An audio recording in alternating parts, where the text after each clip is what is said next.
With bilateral talks scheduled to continue in Geneva Wednesday, giving the Syrian regime and the opposition a chance to negotiate face-to-face, there's one U.S. ally who doesn't seem to be on board with the plan for peace. RT correspondent Anya Parampil explains how Saudi Arabia is making this process difficult. The Saudi kingdom expressed concerns over a ceasefire agreement reached just a few weeks ago over Syria. And now Saudi is doubling down on its demand Syrian President Bashar al-Assad resign before any peace process can begin.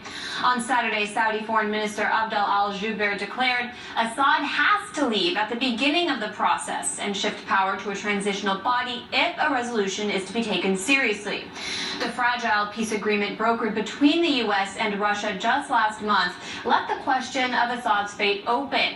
And since U.S. ally Saudi has repeatedly accused Moscow and the Syrian regime of violations, using the accusations, which have been denied, as fodder to fuel calls for a potential ground invasion of Syria by Saudi Arabia and Turkey on behalf of fighters opposed to the Assad regime. Al-Jubeir said last week if the coalition decided to send ground troops into Syria, Saudi Arabia is ready to contribute. The Saudis call this option Plan B, a backup option to the ceasefire agreement.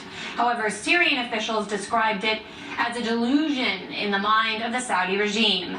Meanwhile, 4 Saudi Royal Air Force F-15S strike fighters have arrived at the Incirlik air base in Turkey, while Ankara continues to pound Kurdish targets in Syria, increasing fears the Turks and Saudi may be preparing for their own war in the country.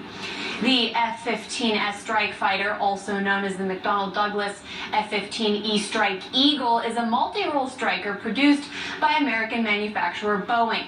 In 2011, the Obama administration finalized a $30 billion deal with Saudi to provide at least 84 new strikers to the kingdom and modernize its existing 70 jets.